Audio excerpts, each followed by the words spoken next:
എന്നും പറയുന്നത് പോലെ എനിക്ക് നാടൻ വിഭവങ്ങളോടാണ് ഏറ്റവും ഇഷ്ടം. എന്നും അതുപോലെ തന്നെ ഒന്നാണ്. പാത്രം അടുപ്പത്ത് വെച്ച് വെളിച്ചെണ്ണ ഒഴിച്ചു കൊടുത്ത് കടുകും കറിവേപ്പിലയും വറ്റൽമുളകും പച്ചമുളകും കുറച്ച് ഇഞ്ചിയും ചേർത്ത് ഒന്ന് വഴറ്റിയെടുക്കാം. പിന്നെ ഇതിലേക്ക് ചെറിയ ഉള്ളിയും ചേർത്ത് കൊടുക്കണം. ഒന്ന് മിക്സ് ചെയ്ത് കൊടുക്കുക. ഒന്ന് വഴറ്റിയെടുത്താൽ മതി. ഇതിലേക്ക് 1/4 ടീസ്പൂൺ മഞ്ഞൾപ്പൊടി, 1/2 ടീസ്പൂൺ മുളക് പൊടിയും ചേർത്ത് കൊടുക്കുക. ഒന്ന് മിക്സ് ചെയ്ത് യോജിപ്പിച്ച് കൊടുക്കണം. പിന്നെ ചക്കയും ചക്കക്കുരും വൃത്തിയാക്കി കഴുകിയെടുത്തത് നമുക്കിതിലേക്ക് ചേർത്ത് കൊടുക്കാം. ഒന്ന് മിക്സ് ചെയ്ത് കൊടുത്ത് ആവശ്യത്തിനുള്ള ഉപ്പും 1 ഗ്ലാസ് വെള്ളവും ചേർത്ത് മൂടി അടച്ചു വെച്ച് ഒന്ന് വേവിച്ചെടുക്കണം. മീഡിയം ഫ്ലെയിമിൽ വെച്ചത് വേവിച്ചെടുക്കണം. അതിനു മുന്നേ നല്ലപോലെ ഒന്ന് മിക്സ് ചെയ്ത് യോജിപ്പിച്ച് കൊടുത്ത് മൂടി അടച്ചു വെച്ച് ഒന്ന് വേവിച്ചെടുക്കാം. 1-2 മിനിറ്റ് കഴിഞ്ഞ് നമുക്കൊന്ന് തുറന്ന് നോക്കി മിക്സ് ചെയ്ത് കൊടുക്കണം.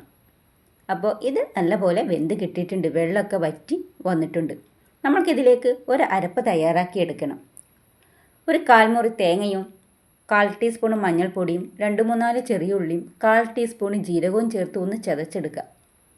ചതച്ചെടുത്തിട്ട് വരാം. ചതച്ചെടുത്തിട്ടുണ്ട്. ഇത് നമുക്ക് ഇതിലേക്ക് ചേർത്ത് കൊടുക്കണം. നല്ലപോലെ മിക്സ് ചെയ്ത് യോജിപ്പിച്ച് കൊടുക്കണം. ഇതിലേക്ക് 1 ടീസ്പൂൺ വെളിച്ചെണ്ണയും ചേർത്ത് മിക്സ് ചെയ്ത് യോജിപ്പിച്ചെടുത്ത് മൂടി അടച്ച് വെച്ച് നമുക്ക് ചൂടാറാൻ വയ്ക്കാം. അപ്പോൾ നമ്മുടെ ചക്കത്തോരൻ ഇവിടെ റെഡി ആയിട്ടുണ്ട്. ഇതുപോലെ ഒന്ന് ട്രൈ ചെയ്ത് നോക്കുക. വളരെ സിമ്പിളായിട്ട് പെട്ടെന്ന് നമുക്ക് റെഡിയാക്കി എടുക്കാവുന്ന ഒരു ചക്കത്തോരനാണിത്. അപ്പോൾ എല്ലാവരും ഇതുപോലെ ഒന്ന് ട്രൈ ചെയ്ത് നോക്കുക കേട്ടോ.